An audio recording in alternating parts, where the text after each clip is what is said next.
నుండి ప్రభువైన క్రీస్తు నుండి కృపయు సమాధానములు మీకు కలుగునుగాక. ఆమేన్. దయచేసి కూర్చోండి. ప్రభునందు ప్రియ దేవుని సంగమా, ప్రభు అయిన యేసుక్రీస్తు నామమున మీకందరికీ కూడా మరొకసారి అడ్వెంట్ శుభాలను తెలియజేస్తున్నాను. దేవుడు ఇంతకాలము మనలందరినీ కాచి కాపాడి సంరక్షించిన విధానమును బట్టి దేవదేవునికి కృతజ్ఞతాస్తుతులు చెల్లించబద్దులమై ఉన్నాము. దేవునికి మహిమ కలుగునుగాక. ఆమేన్. అందరూ సంతోషంగా ఉన్నారు కదా? అందరూ బాగున్నారుగా? వందనాలు దేవునికి. ఎవరికైనా బలహీనతలు ఉన్నాయా?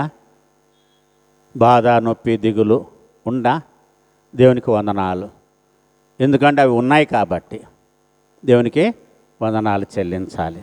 అవి తెలియజేస్తాయి మనం ఎక్కడున్నామో, మనం ఏ స్థితిలో ఉన్నామో. ఆ నొప్పి, బాధ మనకు తెలియజేస్తాయి. దేనంటే మనము మనుషులము, మట్టితో చేయబడిన వారము, దేవుని స్వరూపము కలిగిన వారము. కాబట్టి మనము దేవుని మీద విశ్వాసం ఉంచి బ్రతకాలి, జీవించాలి. ఈరోజు ఈ అడ్వెంట్లోని ఇది చివరి ఆదివారము. తర్వాత వచ్చే ఆదివారము క్రిస్మస్ తర్వాతి మొదటి ఆదివారం. క్రిస్మస్ తర్వాత ఒకే ఒక ఆదివారము వస్తుంది. ఈ రోజున గత 3 వారాలంతా కూడా మనము మరియమ్మను గురించే చదువుకుంటూ వచ్చాము. మనము లూకా సువార్త 1వ అధ్యాయము ప్రతి ఆదివారము కొన్ని వచనాలు. ఈరోజు చివరి భాగం ఏంటంటే బాప్తిసమిచ్చు యోహాను గురించి వ్రాయబడినటువంటి ప్రవచనాలు, దాని యొక్క నెరవేర్పును బట్టి తండ్రి అయిన జకరియా, ప్రధాన యాజకుడైన జకరియా దేవునికి చెల్లించినటువంటి స్తుతులు ఈరోజున మనము ధ్యానం చేసుకున్నాం. లూకా సువార్త 1వ అధ్యాయము 67వ వచనము నుండి 80వ వచనం వరకు, చివరి వరకు. అదే ఇశ్రాయేలీయుల దేవుండే ఎంతో స్తుతి నొందునుగాక. బాప్తిసమిచ్చు యోహానికి ఆ పేరు పెట్టిన తర్వాత ఆయన రాతి పలక తీసుకురండి అని చెప్పి, సంజ్ఞలు చేసి చెప్పి, యోహాను అని పేరు ఆ పలక మీద రాసిన తర్వాత ఆయన నాలుక సడలి నోరు తెరిచి మాట్లాడాడు. సో ఇది జరుగు వరకు నీవు మౌనిగా ఉంటావు అని దేవుడు జకరియా నమ్మలేదు కనుక ఒక చిన్న పరీక్ష కొరకు అది జరిగేంత వరకు యాజకుడైనటువంటి జకరియా నోరుని మూసివేశాడు. ఎందుకంటే దేవుడు చెప్పినది మన జీవితంలో నెరవేరడానికంటే ముందు మనము ఎక్కువగా ఆత్రపడి ఆవేశానికి లోనైపోయి ఒకవేళ దేవుణ్ణి నిందిస్తామేమో, దేవుణ్ణి శోధిస్తామేమో, దేవుణ్ణి దూషిస్తామేమో, దేవుడు నాకు ఈ వాగ్దానం చేశాడు, దానిని నెరవేర్చలేదు, ఇంకా ఎప్పుడు నెరవేరుతుంది అని ఇతరులతో అంటామేమో. యాజకుడైన జకరియా నోటి మాట ద్వారా తొట్టిల్లకుండా ఉండడం కోసము దేవుడైన యెహోవా జకరియా నాలుకలో ఉన్న నరాన్ని పట్టుకున్నాడు. నాలుకలో ఉన్న నరాన్ని దేవుడు పట్టుకొని, ఇది జరిగే వరకు నువ్వు మౌనిగా ఉంటావు, మౌనము వహిస్తావు, మూగవాడుగా ఉంటావు అని అనలా దేవుడు. యు విల్ బికమ్ డమ్ అని అనలా, శపించాలా. జకర్యాని దేవుడు శపించాడా? నో, నువ్వు మౌనంగా ఉంటావు అంతే. నేను ఎందుకు మౌనంగా ఉండాలి, నేను మాట్లాడతాను అనే సాహసము జకర్యా చేయలేదు. చేసే అవకాశము దేవుడు జకర్యాకు ఇవ్వలేదు. కాబట్టి క్రైస్తవులమైన మనము దేవుడు మన పట్ల ఒక వాగ్దానాన్ని కానీ ఒక ప్రమాణం చేసినప్పుడు అది నెరవేరే వరకు మనము మౌనంగా ఉండాలి. మనం అబ్రహాములో జీవితంలో మనము చూస్తాము. అబ్రహాం మౌనంగా ఉన్నాడా? మౌనంగా ఉన్నాడా లేదా? నాకు ఒకటే కావాలి, సమాధానం కావాలి. Yes or no. దేవుడు అబ్రహాముని పిలిచాడు. ఆదికాండము 12వ అధ్యాయంలో ఒక వాగ్దానం చేశాడు. అబ్రహాము మౌనంగా ఉన్నాడా? మౌనంగా ఉండలేదా? మౌనంగా ఉన్నాడు అని అందరూ అంటారు. నేనేమంటానంటే అబ్రహాము మౌనంగా లేడు ఒక విషయంలో అని అంటాం. నిరీక్షణ కొరకు ఎదురు చూశాడే కానీ అబ్రహాం ఏమన్నాడంటే, దేవుడు నాకు ఏమి ఇస్తే ఏమి, నా ఆస్తి అంతటికి వారసుడు నా ఇంటి పెద్ద దాసుడు అవుతాడు కదా అని అన్నాడు. అది ఆ ఒక్క విషయంలో. కాబట్టి నేను అనుకుంటున్నాను, బహుశా ఆ మాట కూడా జకర్యా అనకుండా దేవుడైన యెహోవా జకర్యాని మౌనంగా ఉండేటట్లు చేశాడు. ఆ మాట అనిన సమయానికి బాప్తిసమిచ్చి యోహాను పుట్టినప్పటికీ జకర్యా యొక్క వయసు ఎంతో మనకు తెలియదు. జకర్యా యొక్క వయసు ఎంతో మనకు తెలియదు. సో అబ్రహాముకు దేవుడు వాగ్దానం చేసినప్పుడు ఆయన వయసు ఎంత? ఇస్సాకు పుట్టినప్పుడు అబ్రహాము వయసు ఎంత? ఇష్మాయేలు పుట్టినప్పుడు ఇష్మాయేలుకి ఇస్సాకుకు మధ్యన ఉన్న వయసు తేడా ఎంత వ్రాయబడిందే. కానీ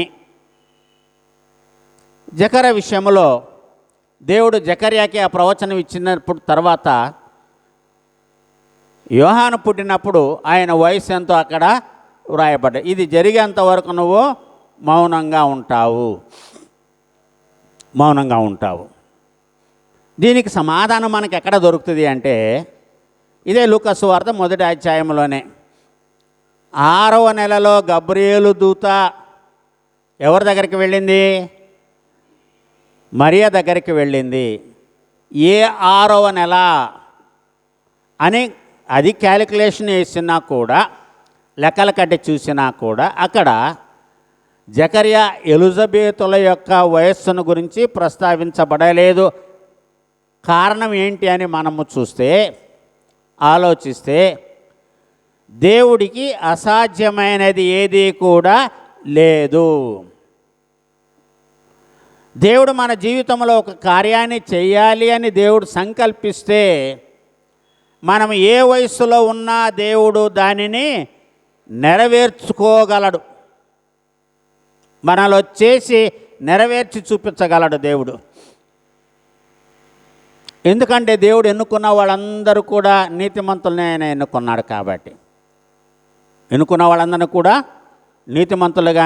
నీతిమంతుల్ని ఎన్నుకున్నాడు. కాబట్టి నేను తర్వాత మీకు చూపిస్తాను. ఆ హెబ్రీలకు రాసిన పత్రిక 12వ అధ్యాయంలో మీరు చదివేటప్పుడు నేను గమనిస్తూ ఉంటే అక్కడ అర్థమవుతుంది, కొన్ని విషయాలు అర్థమవుతుంది.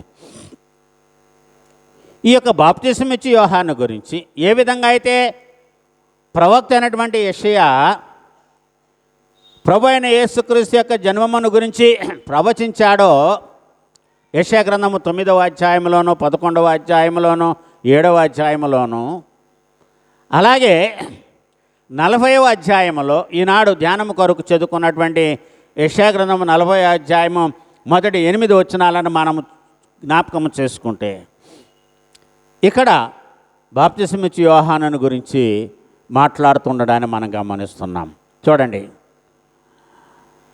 మీ దేవుడు సెలవిచ్చిన మాట ఏదనగా, నా జనులను ఓదార్చుడి, యెరూషలేముతో ప్రేమగా మాట్లాడుడి, ఆమె యుద్ధకాలము సమాప్తమయ్యెను, ఆమె దోష రుణము తీర్చబడెను, యెహోవా చేతి వలన ఆమె తన సమస్త పాపముల నిమిత్తము 2 అంతలు పొందెనను సమాచారము ఆమెకు ప్రకటించుడి.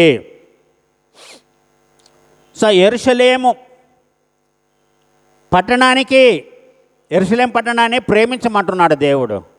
ఎందుకంటే యెరూషలేము కొల్లగొట్టబడింది, దేవుని ఆలయము కొల్లగొట్టబడింది, యెరూషలేము దేవాలయము కూల్చబడింది, సొలొమోను మహారాజు కట్టించింది. దాని తర్వాత బబులోను చెర తర్వాత 70 సంవత్సరాల తర్వాత ఎజ్రా కాలంలో మళ్ళీ యెరూషలేము దేవాలయము తిరిగి కట్టబడింది. దాని యొక్క దోష రుణము తీరిపోయింది అన్నాడు. దోష రుణము. ఈ యెషయా గ్రంథం 40వ అధ్యాయంలో వ్రాయబడినటువంటి మాట ఏంటంటే అక్కడ చదువుకుంటున్నాం. దాని యొక్క దోష రుణము తీర్చబడింది. యుద్ధకాలము సమాప్తమయ్యింది, దోష రుణము తీర్చబడింది. యెహోవా చేతి వలన ఆమె తన సమస్త పాపముల నిమిత్తము 2 అంతలు పొందింది. 2 అంతలు శిక్ష అనుభవించిందంట యెరూషలేము చేసిన పాపానికి. అది తీరిపోయింది, ఆ శిక్షాకాలము తీరిపోయింది. కాబట్టి ప్రభు అయిన క్రీస్తును పంపడానికంటే ముందు ఒక మెసెంజర్ వెళ్ళాలి, ఒక వార్తాహరుడు వెళ్ళాలి. ఆయనను గురించి చెప్పడానికి, పుట్టబోయేటువంటి మెస్సియాను గురించి చెప్పడానికి. ప్రభునందు ప్రియులారా, దేని గురించి? మార్గమును సరళము చేయడానికి. సరళము చేయడం అంటే వెడల్పు చేయడం కోసం అంట. మార్గమును వెడల్పు చేయడం కోసం. మార్గం వెడల్పు అవ్వాలంట. కొన్ని క్లిష్టమైనటువంటి విషయాలు ఈ యెషయా గ్రంథం 40 అధ్యాయంలో ఉన్నాయి. ఏంటి అవంటే చూడండి. ఎడారిలో మా దేవుని రాజ్య మార్గమును సరళము చేయుడి, ప్రతి లోయను ఎత్తు చేయవలెను, ప్రతి పర్వతమును ప్రతి కొండను అణచవలను, వంకరవి చక్కగాను కరుకైనవి సమముగాను ఉండవలెను, యెహోవా మహిమ బయలుపరచబడను. అందరూ చూస్తారంట, సర్వలోక నివాసులందరూ కూడా ఇవి చూస్తారంట. ఇవి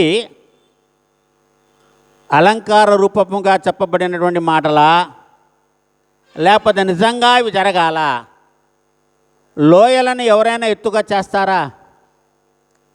సృష్టి ప్రారంభము దగ్గర నుంచి ఇప్పటి వరకు లోయల్ని ఎవరు కూడా నేల మట్టం చేయలేదు, ఈక్వల్గా తీసుకురాలా, సమానంగా చేయాలా. భూమికి సమాంతరంగా ఏ లోయ కూడా అవ్వదు. గడాంధకారపు లోయలో నుండి నేను సంచరించినను ఏ అపాయమునకు భయపడను అన్నాడు దావీదు. లోయ గాఢాంధకారము. లోయలో పడితే మళ్ళీ బయటికి ఎవరు కూడా రాలేరు. మరి ఇక్కడ యెషయా ప్రవక్త ఎందుకు ఈ మాటలు? ఇవన్నీ కూడా మనుషులను ఉద్దేశించి చెప్పబడినటువంటి మాటలే. లోయలు ఎప్పుడు కూడా సమాంతరం కాలేవు. అది జరగాలి అని అంటే భూగోళం అంతా ఒకేసారి జలప్రళయం రావాలి.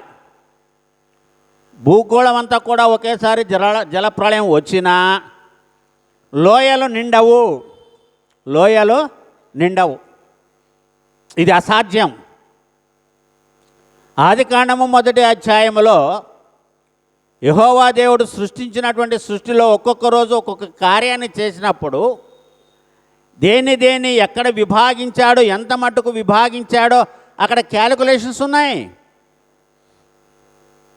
ఇక్కడ ఏమంటున్నాడంటే యెరూషలేము తాను చేసిన తప్పుకు 2 అంతలు శిక్ష అనుభవించింది, దాని దోష రుణము చెల్లిపోయింది. దేవుడు తీర్చేసుకున్నాడు. వాళ్ళు అప్పున్నారు, ఆ అప్పుని దేవుడు, వాళ్ళు రుణపడి ఉన్నారు దేవునికి, దేవుడు ఆ రుణాన్ని తీర్చుకున్నాడు. వాళ్ళు తీర్చారు. ఏ విధంగా? శిక్షకు లోనయ్యి. ఏ విధంగా అండి? శిక్షకు లోనయ్యి వాళ్ళ పాపాలకి వాళ్ళు ప్రాయశ్చిత్తాన్ని చెల్లించుకున్నారు, మూల్యాన్ని చెల్లించుకున్నారు వాళ్ళు. ఇక్కడ రక్త ప్రోక్షణ లేదు, బలుల గురించి మాట్లాడలా. బలులు అర్పించి వాడి రక్తము ద్వారా వాళ్ళు తమ దోష రుణాన్ని తీర్చుకున్నారు కాదు. ఇక్కడ దేవుడు వారిని కఠినంగా శిక్షించాడు, శారీరకంగా శిక్షించాడు, మానసికంగా దేవుడు వారిని శిక్షించాడు. వాళ్ళని నలగొట్టబడ్డారు, భయంకరంగా నలగొట్టబడ్డారు. అంత శిక్ష అనుభవించిన తర్వాత ఇక చాలు, ఏమాటండి, ఇక చాలు. మరణాపేక్ష ఉన్నా కూడా దేవుడు వారిని చంపకుండా నలగొట్టాడు, శిక్షించాడు దేవుడు. చంపితే దోష రుణము తీరదండి. మనము చస్తే మన దోష రుణము తీరదు. అది ఎప్పటికి కూడా అలా ఉండవలసిందే అంటాడు. యోబు గ్రంథంలో చాలా బాగుంటుంది. ఒకని దోషము ఆ విధంగానే ఉండవలసినదే. ఆ సందర్భం వచ్చినప్పుడు నేను చెప్తాను లెంట్ సీజన్లో. అక్కడ ఎందుకు ఆ మాట అన్నాడు, ఎందుకు రాయబడిందో. దోష రుణము పోవాలంటే యెరూషలేము ప్రజలు ఎక్కడ కూడా బలులు అర్పించలా, వాళ్ళు చచ్చిపోలా. వాళ్ళని సజీవులుగా దేవుడు శిక్షించి వాళ్ళని నలుగగొట్టి వాళ్ళలో మార్పు తీసుకొచ్చాడు. వాళ్ళు నలుగొట్టి వాళ్ళ మనసు మారేట్లుగా చేసి, వాళ్ళు తమ పాపములను బట్టి, తమ దోషములను బట్టి పశ్చాత్తాపపడి, అయ్యో మేము పాపులమే, అయ్యో మేము తప్పు చేశామే తెలుసుకొని వాళ్ళు తగ్గింపు కలిగి జీవించారు. ఒంటికి బూడిద పూసుకోవాలా, గోనెపట్ట ధరించలేదు. అవి కేవలం సంకేతాలే, కానీ శిక్ష అనేది శరీరములో అనుభవించాలి. పనిష్మెంట్ అనేది శరీరములో అనుభవించాలి. ప్రభునందు ప్రియులారా, అది జరిగింది. దోష రుణము తీరిపోయింది. దేవుడు వారికి విమోచన దయచేశాడు. ఎలాగంటే లోయలన్నీ కూడా ఏమైనవి, ఆయన ఏ విధంగా దేవుని యొక్క నామానికి ఏ విధంగా మహిమ కలిగిందో మనం ఇక్కడ గమనిస్తున్నాం. ప్రభునందు ప్రియులారా, అందుకని అంటున్నాడు, అడవిలో ఒకడు ప్రకటించుచున్నాడు ఎట్లనగా అరణ్యములో యెహోవాకు మార్గం సిద్ధపరచడి. అరణ్యములో మార్గం సిద్ధపరచాలనేవాడు అరణ్యంలోకి వెళ్ళి పలకాలి. అడవిలో ఉండి అరణ్యమును గురించి మొరపెట్టుకుంటూ ఉన్నాడు. అడవిలో జీవితం ఉంది, అరణ్యంలో లైఫ్ లేదు. అడవిలో సకల విధాలైన వృక్షాలు ఉన్నాయి, అడవిలో సకల విధాలైనటువంటి జంతువులు, పక్షులు, జలచరాలు ఉన్నాయి.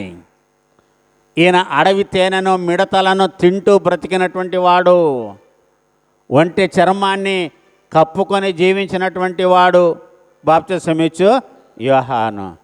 సో అడవిలో ఉండి అరణ్యము బాగుపడాలని ఆయన వేడుకుంటున్నాడండి. మనం భూమి మీద ఉండి చంద్రమండలం గురించి మనం ఆలోచించట్లే. చంద్రమండలం గురించి మనం అక్కడికి వెళ్ళట్లేదు. మన సైంటిస్టులు వెళుతున్నారు కదా. ప్రభునందు ప్రియులారా గమనించండి, ఇవన్నీ కూడా కొన్ని సంకేతాలు, దేవుడు ఇస్తున్నటువంటి సంకేతాలు. సృష్టిలో ఉన్నటువంటి ప్రకృతికి దేవుడు ఇస్తున్నటువంటి సంకేతాలు. ప్రకృతిని వాడుకుంటూ దేవుడు సూచనలు ఇస్తున్నాడు. వాటిని ఉదాహరణగా దేవుడు చూపుతున్నాడు. ప్రభునందు చూడండి, ప్రతి లోయను ఎత్తు చేయవలెను, లోయలన్నీ కూడా ఎత్తు కావాలి అంట.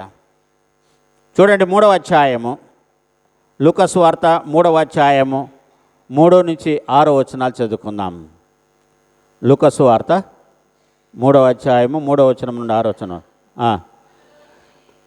అంతటా అతడు వచ్చి పాప క్షమాపణ నిమిత్తమును మారు మనసు విషయమైన బాప్తిస్మము పొందవలెనని యోర్దాను నది తీరమందంతటా ప్రకటించుండెను. ప్రభు మార్గమును సిద్ధపరచుడి, ఆయన త్రోవలను సరళము చేయుడి, ప్రతి పల్లము పూడ్చబడను, ప్రతి కొండయు మెట్టయు పల్లము చేయబడను, వంకర మార్గములు చిన్నని వగను, కరకు మార్గములు నున్నని వగను, సకల శరీరులు దేవుని రక్షణ చూతురు అని అరణ్యములో కేక వేయుచున్న ఒకని శబ్దము. సో ఆయనకి ఇవ్వబడినటువంటి టాస్క్, బాప్తిస్మ ఇచ్చే యోహానికి ఇవ్వబడినటువంటి టాస్క్ ఏంటంటే, నువ్వు దీని గురించి బోధించు. ఈ రోడ్లు లెవెల్ చేయాల్సినటువంటి వాళ్ళు ఎవరు? ప్రభుత్వం చేయాలి. రోడ్ అండ్ బిల్డింగ్స్ డిపార్ట్మెంట్ వాళ్ళు చేయాలి. రోడ్డు వెడల్పు చేయాలి, కరుగ్గా ఉన్నవి నునుపుగా చేయాలి. ఇక్కడ రోడ్డు వేస్తున్నారంట, ఇక్కడి నుంచి చందోలు వరకు రోడ్డు బాగలేదు, ఇప్పుడు దాన్ని రోడ్డు వెడల్పు చేసి తారు పూసి ప్రయాణాన్ని సుఖకరమైనటువంటి ప్రయాణం చేస్తున్నారు. అవునా? లేటు కాకుండా తొందరగా గమ్యస్థానాన్ని చేరుకునేట్లుగా చేస్తున్నారు. అది కాదు. ఇవన్నీ కూడా అలంకార రూపంగా చెప్పబడినటువంటి మాటలు. ఏంటి రోడ్లు గుంటలు ఉంటాయండి, ఎట్లా ఉంటాయండి? వాక్యం వినే వారికి కొండ మీద కూర్చొని యేసయ్య 3 రోజులు ప్రసంగం చేయలేదా? మైదానంలో ఉండి ప్రసంగం చేయలేదా యేసయ్య? ఈ లూకా సువార్త 6వ అధ్యాయంలో దాన్ని ఎందుకు కొండ మీద ప్రసంగం అన్నారు? మత్తయి సువార్త 5, 6, 7 అధ్యాయాల్ని ఎందుకు లూకా సువార్త 6వ అధ్యాయాన్ని ఎందుకు మైదానంలో ప్రసంగం అన్నారు? ఆయన ఎందుకు నది తీరాన ఉండి వాళ్ళ దోణిని లోపలికి నెట్టమని చెప్పి ఆ దోణిలో కూర్చొని యేసయ్య ఎందుకు వాళ్ళకు వాక్యం బోధించాడు? మరి యోహాను ద్వారా ఈ మాటలు ఎందుకు చెప్పించాడు ప్రవక్తలు? దేవుడు ఎందుకు చెప్పించాడు ప్రవక్తల ద్వారా? అంటే మనిషి యొక్క జీవితము ఒకే రకంగా లేదు. నా ఒక్కళ్ళలోనే ఎన్నో ఆలోచనలు ఉంటాయి. మీ అందరి ఆలోచనలు నా ఒక్కళ్ళో కాదు, నాలో నాకు ఎన్నో ఉంటాయి. ఎన్నో పోరాటాలు, ఎన్నో విభేదాలు ఉంటాయి, ఎత్తు తగ్గులు ఉన్నాయి. వాటన్నిటినీ నేను సమము చేసుకొని, నన్ను నేను సమాధానపరుచుకొని నా జీవితాన్ని ముందుకు కొనసాగించాలి. ప్రతి ఒక్కరి జీవితం కూడా అంతే. సో నిన్ను నువ్వు కంట్రోల్ చేసుకో, నిన్ను నువ్వు సమాధానపరచుకో. 2 వారాల క్రితం చెప్పాను, ఇదే మాట చెప్పాను. Comfort your self, console your self, convince your self. ఇవన్నీ ఎవరికి వాళ్ళే చేసుకోవాలి. వాటికి ఆధారాలు ఏంటంటే, టీవీలు చూస్తాము, సీరియల్స్ చూస్తాము, పుస్తకాలు చదువుతాము, అవునా, పాటలు వింటాము, భావాన్ని తెలుసుకోవాలి, పాటలో ఉన్నటువంటి సాహిత్యాన్ని గ్రహించాలి, మాటల్లో ఉన్న సత్యాన్ని గ్రహించాలి. నాటకాల ద్వారా, సీరియల్స్ ద్వారా ప్రదర్శింపబడే, చలనచిత్రాల్లో ప్రదర్శింపబడేటువంటి ఆ యొక్క జీవిత సత్యాన్ని చూసుకోవాలి, పోల్చుకోవాలి. నేను ఎక్కడ ఉన్నాను? సో దానికి నాకి మధ్యన తేడా ఏదైనా ఉందా? నా జీవితమే సీరియల్ తీశారు. నా జీవితంలో ఉన్న కొన్ని సమస్యలు ఆ సీరియల్లో ఉన్నాయి కదా. మరి ఆ సీరియల్లో వాళ్ళు వాటి నుంచి ఎట్లా బయటకు వస్తారు?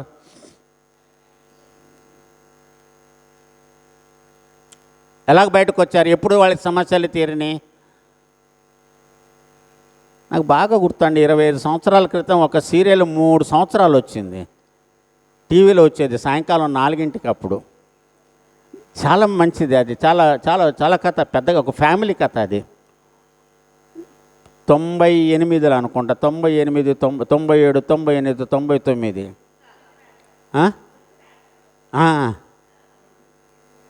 ఋతురాగాలు. అవే మా పాస్టర్ గారి సీరియల్స్ గురించి మాట్లాడుతున్నాడు. ఏం పర్వాలా, అందులో అశ్లీలత ఏమీ లేదు, కల్పితాలు ఉన్నాయి అక్కడ. కుటుంబం గురించేగా ఉండేది, సమాజం గురించేగా ఉండేది, అవునా? ఎందుకు వాళ్ళు ప్రదర్శించారు? వాళ్ళ డబ్బుల కోసమా? సరే, ఒకటి డబ్బుల కోసము వాళ్ళ నటన వాళ్ళు ప్రదర్శిస్తారు. చూసి మనం ఏం చేయాలి? మార్చుకోమన్నారు.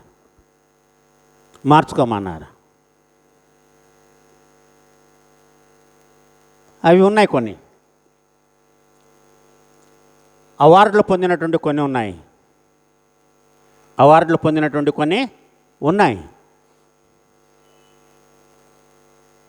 ఇవన్నీ కూడా మనకు నేర్పుతాయి, పాఠాలు నేర్పుతాయి, పుస్తకాలు పాఠాలు నేర్పుతాయి. ఇన్ని చేసినా కూడా మనిషి మారట్లేదు అంటే మనుషులు కాదు అని అర్థం. ప్రభునందు ప్రియులారా గమనించాలి, ఏది చూడాలి ఏది చూడకూడదు. కొన్ని విషయంలో కోర్టులు కూడా వెళుతున్నారు, వీటిని బ్యాన్ చేయండి అని. కొంతమంది అవే చూస్తుంటారు,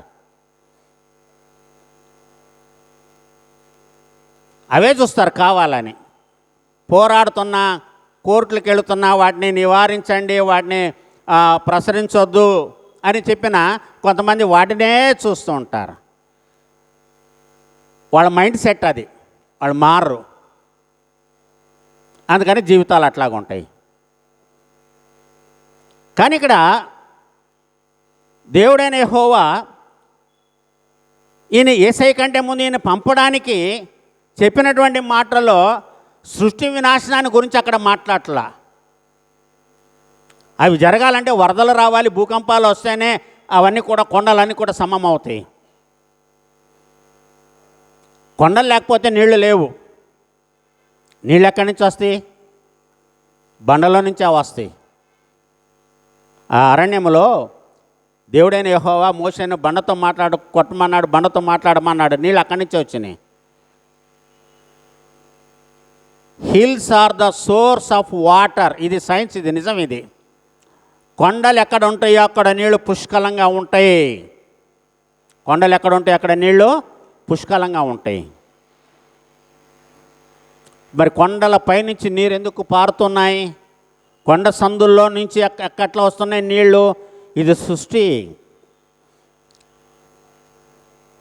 అలాంటిది దేవుడు నేలమట్టం చేయమని చెప్తాడా? సృష్టిని వినాశనం చేయమని మనుషులకు ఆజ్ఞాపిస్తాడా? ఇవ్వడు. మనిషి జీవితంలో ఉండేటువంటి హెచ్చు తగ్గులను మనిషి సమాంతరం చేసుకోవాలి. Balance your self, balance your self. అందుకే జ్ఞానం ఇచ్చాడు. అదే కోరుకున్నాడు సొలొమోను. జ్ఞానాన్ని కోరుకున్న వాడి దగ్గర సర్వ సంపదలు ఉంటాయి. జ్ఞానం తప్ప మిగతా వాటిని కోరుకునే వాళ్ళ దగ్గర ఏది ఉండదు.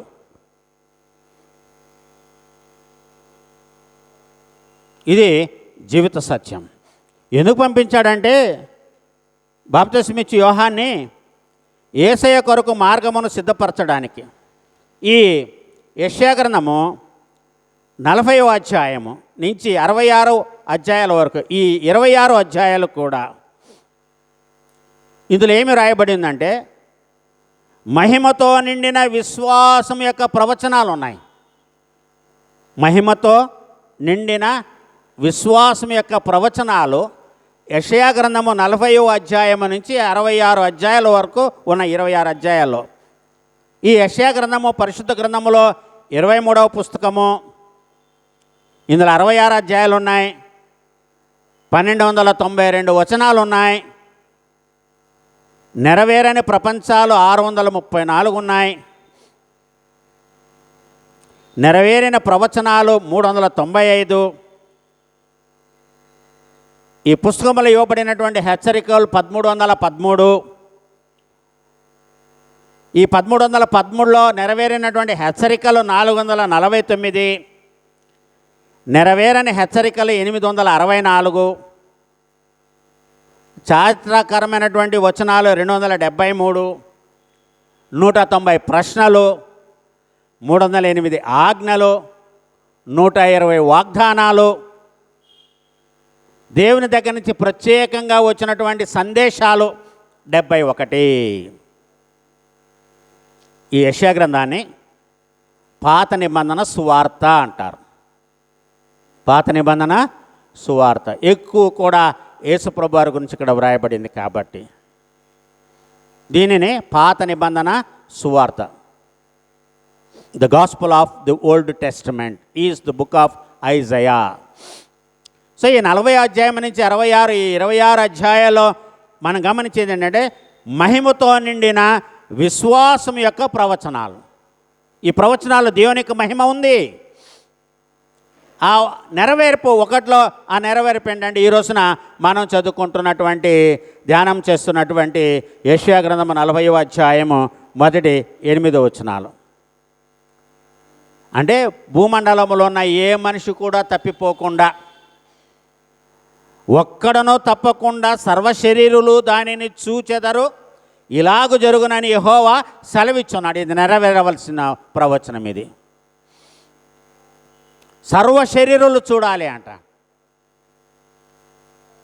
అంటే లోకమంతా కూడా. అందుకనే లోకమంతటా వెలుగు ప్రకాశించిన యేసు జన్మించినప్పుడు లోకమంతటా వెలుగుందంట. అది ఆ రాత్రి ఆ సువార్త ఎంతమంది దగ్గరికి వ్యాపించింది? ఇప్పటికి 2025 సంవత్సరాలు అయిపోతున్నాయి. ఇంకా చీకటిలో మరణ ఛాయలో ఉన్నటువంటి దేశాలు ఎన్ని ఉన్నాయి? ఎంతమంది ప్రజలు ఇంకా ఉన్నారు? ఒక ప్రక్కన క్రీస్తు సువార్త ప్రకటింపబడుతుంటే, ఒక ప్రక్కన క్రిస్మస్ పండుగ జరగకుండా అడ్డుకోవాలి అనే ప్రయత్నాలు అంతే బలంగా జరుగుతున్నాయి. ప్రభునందు ప్రియులారా, క్రిస్మస్ పండుగ జరగకుండా అడ్డుకోవాలి. క్రైస్తవులకి ఆదివారం సెలవు ఇవ్వకూడదు. ఏం పర్వాలా, 7 రోజులు ఏ రోజైనా దేవుడు సృష్టించిన రోజే. ఈ ప్రయత్నాలు అనాది కాలం నుండి జరుగుతూనే వస్తున్నాయి, వింటూనే ఉన్నాము. ఏవేవో మాట్లాడుతూ ఉంటారు, ఏదేదో చేస్తూ ఉంటారు. కానీ ఇక్కడ దేవుడు ఏమంటున్నాడంటే సర్వ శరీరులు ఈ కార్యాలను చూస్తారు. ఏంటి? ప్రతి లోయను ఎత్తు చేయవలెను, ప్రతి పర్వతమును ప్రతి కొండను అణచవలెను, వంకరవి చక్కగాను కరుకైనవి సమముగాను ఉండవలెను. సో ఒక ప్రయాణం చేయాలంటే కొండను చుట్టేసుకుని వెళ్ళాలి. ఒక ప్రయాణం చేయాలంటే కొండ అంచుల నుండి కొండను మలుపులు తిరుపుకుంటూ చుట్టేసుకుంటూ వెళ్ళాలి. చాలా భయానకమైనటువంటి ప్రయాణం అది, భయానకమైనటువంటి ప్రయాణము. ఇప్పుడు టెక్నాలజీ పెరిగి ప్రయాణం ఎట్లా చేస్తున్నారు? కొండల్లో గుండా మార్గాన్ని త్రవ్వుతున్నారు. కొండలను మలచి మార్గాన్ని తొలిచినప్పుడు సమయము అన్నీ కూడా మనకు మిగులుతున్నాయి. ఇది ఇక్కడ చెప్తున్నాడు. కరుకైనవి నున్నవిగాను, వంకరవి స్ట్రైట్గా చేయడం అనేది. పర్వతాలు గుండా, కొండలు గుండా, సముద్రంలో లోపల నుంచి ప్రయాణానికి మార్గాలు వేస్తున్నారు. జరుగుతున్నాయి, నెరవేరుతున్నాయి. అవే ఇక్కడ జరిగేది. So reach one destination from far off place in a short period. Technology. ఈ టెక్నాలజీ అనేది ఎక్కడి నుంచి వచ్చిందంటే దేవుడు ఇచ్చినటువంటి టెక్నాలజీ. ఒక కారుకి ఒక పేరు పెట్టారు, ఒక పక్షి పేరు పెట్టారు. చెప్తారా? ఒక కారుకి ఒక పక్షి పేరు పెట్టారు, స్విఫ్ట్. స్విఫ్ట్ అనేటువంటి పక్షి యొక్క లక్షణం ఏం తెలుసా? This is the bird which flies very fastly. చాలా వేగవంతంగా ఎగిరే పక్షి అంట స్విఫ్ట్. అందుకనే దానికి ఆ పేరు పెట్టారంట. కొన్ని జంతువుల పేర్లు, కొన్ని పక్షుల పేర్లు వాహనాలకు ఎందుకు పెడుతున్నారు? గమనించాలి ప్రభునందు ప్రియులారా. సో దేవుడు చెప్పినది ఇంతవరకు ఏది కూడా తప్పిపోలేదు, అది తప్పిపోదు, ఖచ్చితంగా నెరవేర్తి. అందుకని అన్నాడు ఇక్కడ. ఏంటి దేవుని యొక్క వాక్యము? గడ్డి ఎండిపోవును, దాని పువ్వు వాడిపోవును, మన దేవుని వాక్యము నిత్యము నిలుచును. దేవుని వాక్యం ఎప్పుడు కూడా నిలువబడుతుందంట, పడిపోదంట.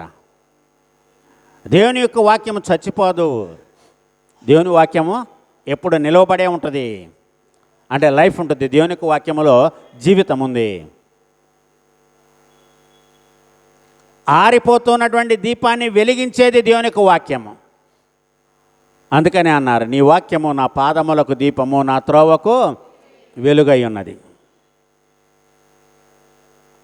సో వెలుగుగా ఉన్నటువంటి దేవుని యొక్క వాక్యాన్ని ఆయన మార్గమును సరళము చేయడం కోసమే ఎలిజబెత్ జకర్యాలకు వారి గర్భము ద్వారా అసాధ్యమైనది సుసాధ్యము చేసి ఒక గొడ్రాల యొక్క గర్భాన్ని తెరిచి వృద్ధాప్యములో ఉన్నటువంటి జకర్యాకు దేవుడు కుమారుని అనుగ్రహించాడు. ప్రభునందు ప్రియులారా, నెరవేరిందా లేదా? నెరవేరింది. అందుకని అంటున్నాడు ఇక్కడ, గడ్డి ఎండిపోవును, దాని పువ్వు వాడిపోవును, మన దేవుని యొక్క వాక్యము నిత్యము నిలుస్తుంది. దేవుని యొక్క వాక్యము సదాకాలం ఉంటుంది.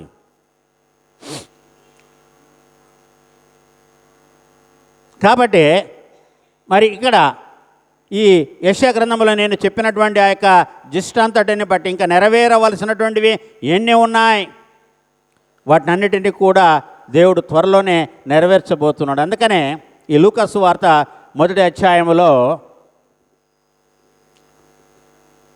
యాజకుడైనటువంటి జకర్యా పాడినటువంటి ఆ యొక్క పాటలోని యొక్క సారాంశాన్ని, తండ్రి జకర్యా పరిశుద్ధాత్మ పూర్ణుడై ఇట్లు ప్రవచించెను. ఆయన మీదకి పరిశుద్ధాత్మ వచ్చింది, ఆయన ప్రవచించాడంట.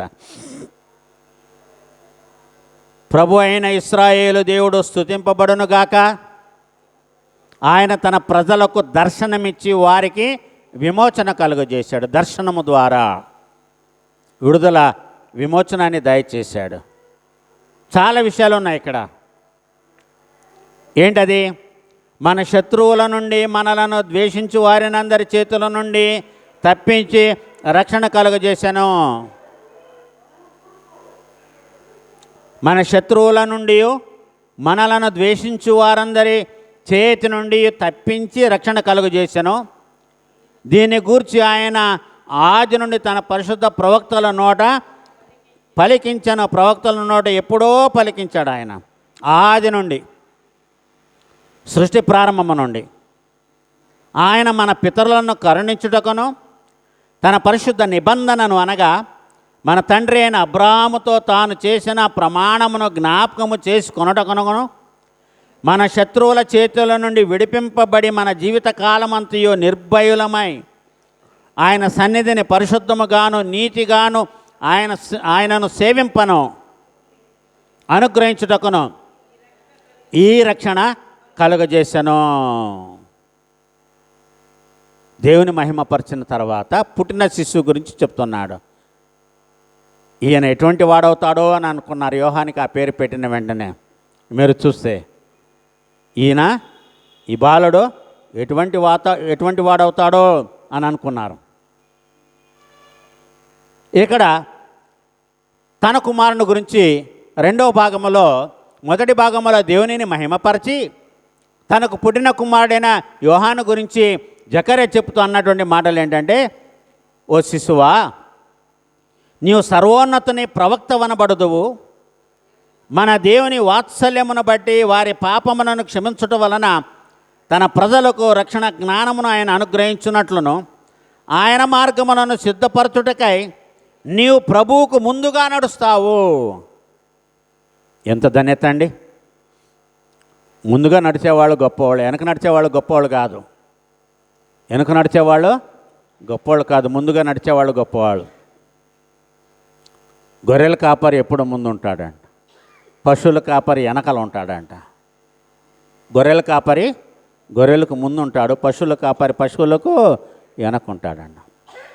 ఎందుకంటే గొర్రెలు కాపరిని అనుసరిస్తాయి, గొర్రెల కాపరిని అనుసరిస్తాడు. నీవు ఆయనకు ముందు ఉంటావు, వెనక ఉండవు. సో మనమందరం కూడా ఏంటంటే క్రీస్తుకు ముందు నిలువబడాలి. మనం వెనకలు ఎంతమంది నడుస్తున్నారు? నన్ను ముందు పెట్టడం ఏంటి? ఎంత ధన్యత పొందుకున్నాడు బాప్తిస్మిచ్చి యోహాను. యేసయ్య ఎందుకని అన్నాడు బాప్తిస్మిచ్చి యోహాను గురించి మాట్లాడుతాం, స్త్రీలు కనిన వారిలో బాప్తిస్మిచ్చి యోహాను లాంటి వాడు ఇంతవరకు పుట్టలేదన్నాడు. కానీ పరలోకములో అల్పుడైన వాడు ఆయనకంటే గొప్పవాడు అన్నాడు. ఆయనకంటే గొప్పవాడు అవ్వాలంటే మన పరలోకములో అల్పులై ఉండాలంట. మన పరలోకములో అల్పులై ఉండాలంటే ఈ లోకములో పరిశుద్ధులై ఉండాలంట. ఈ లోకంలో మనం పరిశుద్ధులై ఉండాలంటే తల్లి గర్భంలో పాపం చేసిన వారుగా ఉండకూడదు. దావీదు అంటాడు 51వ సంకీర్తనలో, నా తల్లి పాపములోనే నన్ను గర్భము దాల్చింది అని అంటాడు. అది అతని పాపం కాదు, అది పాపం అంతే. నా తల్లి పాపములోనే నన్ను గర్భము దాల్చింది. ఎందుకంటే మనం ఎవరం కూడా పరిశుద్ధాత్మ వల్ల పుట్టిన వారము కాము, శరీరచ్చ వలన పుట్టినటువంటి వారమే. శరీరచ్చ వలన పుట్టినటువంటి వారమే. అందుకని అన్నాడు, పాపములోనే గర్భము దాల్చినది నా తల్లి అని అంటాడు. పాపంలో నేను ఉద్భవించాను అని అంటాడు. కానీ ఇక్కడ జకర్యా ఎంత సంతోషము, చివరి దశలో కుమారుడిని ఇచ్చినా కూడా ఆ కుమారునికి దక్కిన భాగ్యాన్ని దేవుడు ఆయన చూపించేశాడు. అందుకని అంటున్నాడు ఇక్కడ, ఓ శిశువా, నీవు సర్వోన్నతుని ప్రవక్తవని అని పిలువబడతావు. మన దేవుని మహావాత్సల్యమును బట్టి వారి పాపములను క్షమించటం వలన తన ప్రజలకు రక్షణ జ్ఞానమును ఆయన అనుగ్రహించినట్లు ఆయన మార్గములను సిద్ధపరచుటకై నీవు ప్రభువుకు ముందుగా నడుస్తావు. నువ్వే నడుస్తావు, ప్రభు కంటే ముందు నువ్వు నడుస్తావు. అందుకని అన్నాడు, నా వెనుక వచ్చేవాడు నాకంటే గొప్పవాడు, అతని చెప్పులు వారును విప్పడానికి కూడా నేను పాత్రుడను కాను. నేను మీకు నీళ్ళలో బాప్తిస్మం ఇస్తున్నాను, ఆయన వస్తే మీకు పరిశుద్ధాత్మలోనూ అగ్నితోనూ మీకు ఆయన బాప్తిస్మం ఇస్తాడు. ఆయన హెచ్చవలసి ఉన్నది, నేను తగ్గవలసి ఉన్నది. So I'm not the Christ. కొంతమంది యాజకులు, దేవాలయ పెద్దలు, పరిసయ్యులు, శాస్త్రులు కొంతమందిని పంపించారంట, యాజకులను పంపించారంట.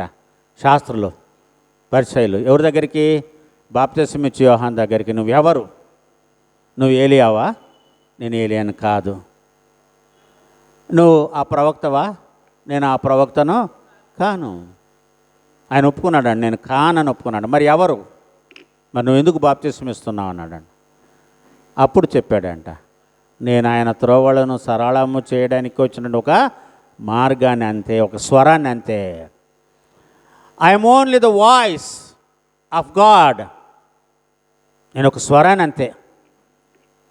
సో ఈ యెషయా గ్రంథములో ఉన్నటువంటి 40వ అధ్యాయములోనిది లూకా సువార్త 1వ అధ్యాయము ఈరోజు నెరవేరింది. అది అనుబంధంగా ఇవ్వబడినటువంటి వాక్యము. అక్కడ తండ్రి చెప్పుకుంటున్నాడు కుమారుని గురించి, దేవుని యొక్క ఆత్మ ఆయన మీదకి వచ్చింది కాబట్టి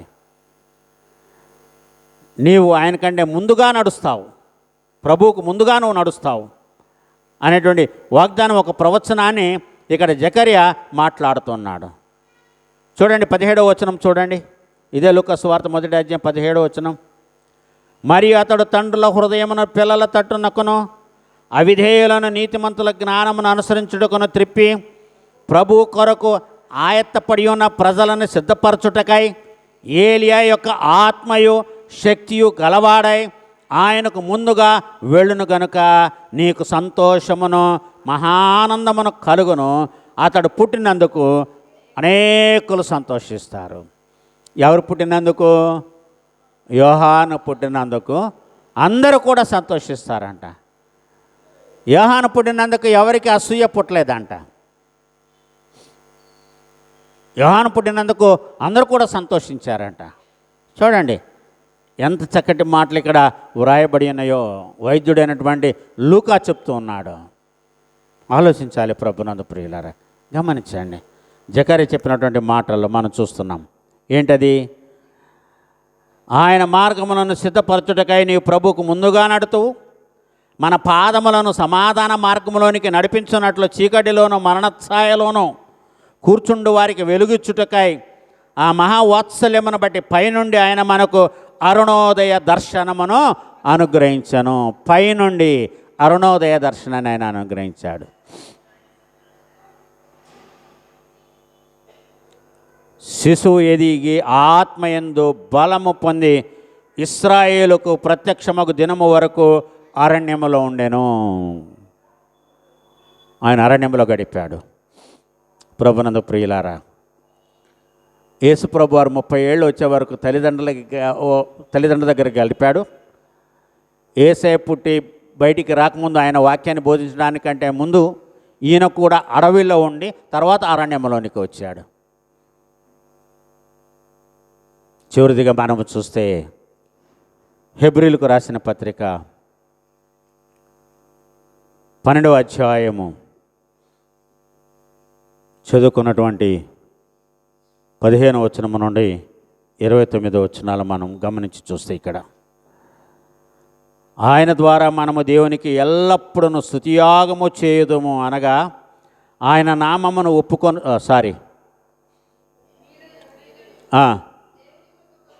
మీలో ఎవడైనానో దేవుని కృపను పొందకుండా తప్పిపోవునేమో అని చేదైన వేరు ఏదైనాను మలచి కలవరపరచుట వలన అనేకులు అపవిత్రులై పోదురేమో అని ఒక పూట కూటి కొరకు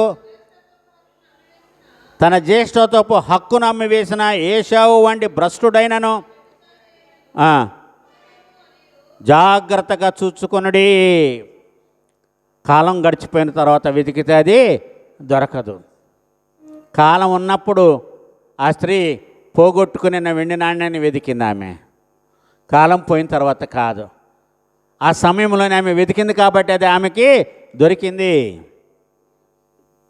దీపము వెలిగించి ఇల్లంతా ఊడ్చి తాను పోగొట్టుకున్నది ఆమె సంపాదించుకుంది. కానీ ఏషియా విషయంలో చెప్పిన మాట ఏంటండి? ఇక్కడ ఆయనకి చెప్పబడిన మాట ఏంటి?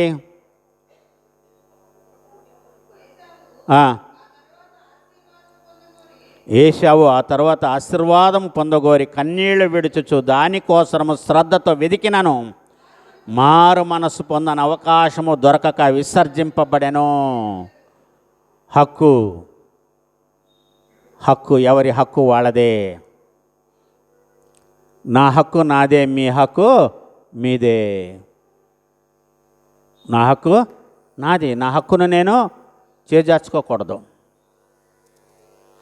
క్షమించండి, ఒక మాట చెప్తాను. మా ఇంట్లో విషయమే అది. ఏంటంటే, నేను ఇంట్లో 5వ వాడు అయినప్పటికీ నాకు 3 అక్కయ్యలు, ఒక అన్న, ఒక తమ్ముడు.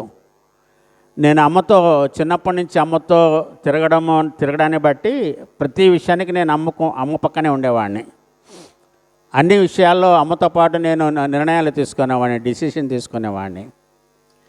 మా మేనమామ ఒక ఆయన వచ్చి మా అన్నతో ఒక మాట అన్నాడు, అరే నువ్వు ఇంట్లో పెద్దోడివి, నువ్వు పట్టించుకోవట్లేదు, నువ్వు పట్టించుకోకపోతే వాడికి జ్యేష్ఠత్వపు హక్కు పోతుందిరా అన్నాడు.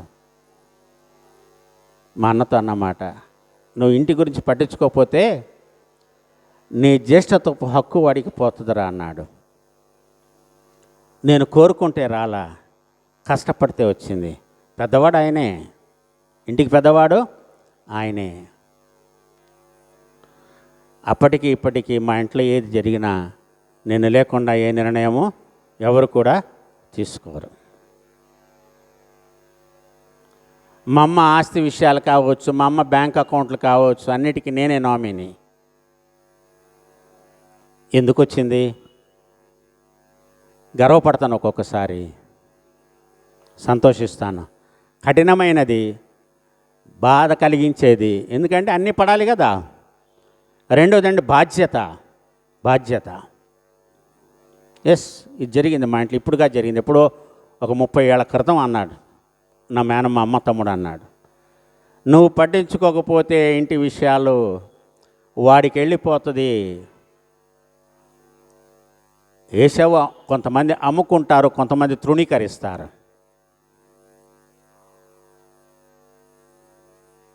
అమ్ముకోకూడదు.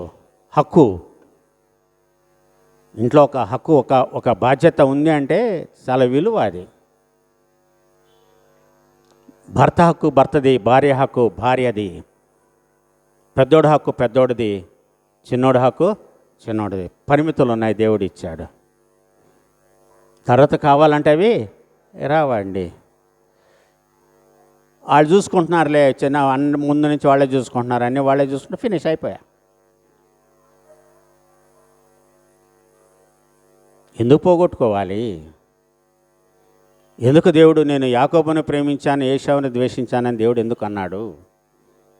స్వభావము తెలుసు కాబట్టి, ఏశావు యొక్క స్వభావము తెలుసు కాబట్టి అన్నాడు దేవుడు. ఆయన జ్యేష్ఠత్వాన్ని పోగొట్టుకున్న తర్వాత అన్న మాటలు కావవి. ఆయన ఏశావు పుడితే ఇలాగ జరుగుద్ది, ఆయన అమ్మేసుకుంటాడు, భ్రష్టుడైపోతాడు. ప్రభునందు ప్రియులారా, ఇంకా చాలా ఉన్నాయి ఇక్కడ, చాలా విషయాలని పేర్కొన్నాడు. ఎక్కడి సీనాయి కొండ మీద కొండను ముట్టిన వాళ్ళు చచ్చిపోతారు, దగ్గరికి రాకూడదు, ఎవరైనా కొండను ముడితే రాళ్లతో కొట్టి చంపమని దేవుడు మోషేకి ఆజ్ఞాపించాడు. దేవుని యొక్క వాక్యం ఇక్కడ చాలా విషయాలు ఉన్నాయి. ఆ దర్శనం ఎంతో భయంకరంగా ఉన్నందున మోషే నేను మిక్కిలి భయపడి వణుకుచున్నానా నేను.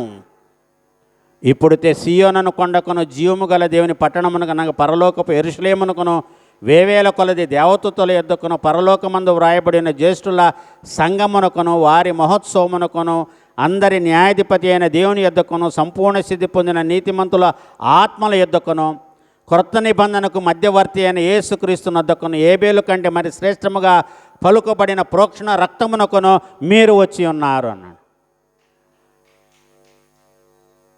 ఆలోచించారు, ఎన్నున్నాయి అక్కడ? మీరు ఎందుకు వచ్చారు? సంఘముగా మీరు ఎందుకు వచ్చారంటే వీటన్నిటి కొరకు వచ్చాం మనం. ఎన్ని విషయాల కొరకు మనము ఇక్కడికి వచ్చామో, దేవుని సన్నిధానంలో ఉన్నామో. క్రొత్త నిబంధనకును మధ్యవర్తి అయిన యేసునొద్దకును హేబేలు కంటే మరి శ్రేష్టముగా పలుకు ప్రోక్షణ రక్తమునకును మీరు వచ్చి ఉన్నారు. ఆ రక్తమే మనల్ని పరిశుద్ధపరుస్తుంది, మనల్ని పవిత్రపరుస్తుంది. ఇది హెబ్రీయులకు రాసిన పత్రికలో అపోస్తుడైనటువంటి పౌలు చెప్పినటువంటి మాటలు. ప్రభునందు ప్రియులారా, అందుకని 3 పాఠాలు జస్టిస్ చేయాలంటే చాలా కష్టం. పైగా చెప్పుకుంటూ పోతేనే చాలా టైం పడుతుంది. పోయిన వారం నాకు 1 గంట 3 సెకండ్లు పట్టింది వాక్యం ముగించేసా. ఇప్పటికి ఇంచుమించు అంతే అయిపోయింది టైము. కాబట్టి దేవుని యొక్క మాట యథార్థము, అది నెరవేరుతుంది. చివరికి తెలియని ఫలితార్థము ఇదే. ఆ వాక్యం చెప్పి నేను ముగిస్తాను. చూడండి, ప్రసంగి గ్రంథము 12వ అధ్యాయము చివరి వచనములో ప్రసంగి గ్రంథకర్త అయినటువంటి సొలొమోను మహారాజు చెప్పినటువంటి మాట 13వ వచనం. ఇదంతయు వినిన తరువాత తేలిన ఫలితార్థము ఇదే, దేవుని యందు భయభక్తులు కలిగి ఉండి ఆయన కట్టడలను అనుసరించి నడుచుచుండవలెను. మానవ కోటికి ఇదియే విధి. మనుషులందరూ కూడా ఈ విధి తప్పదు, నెరవేర్చుతుంది.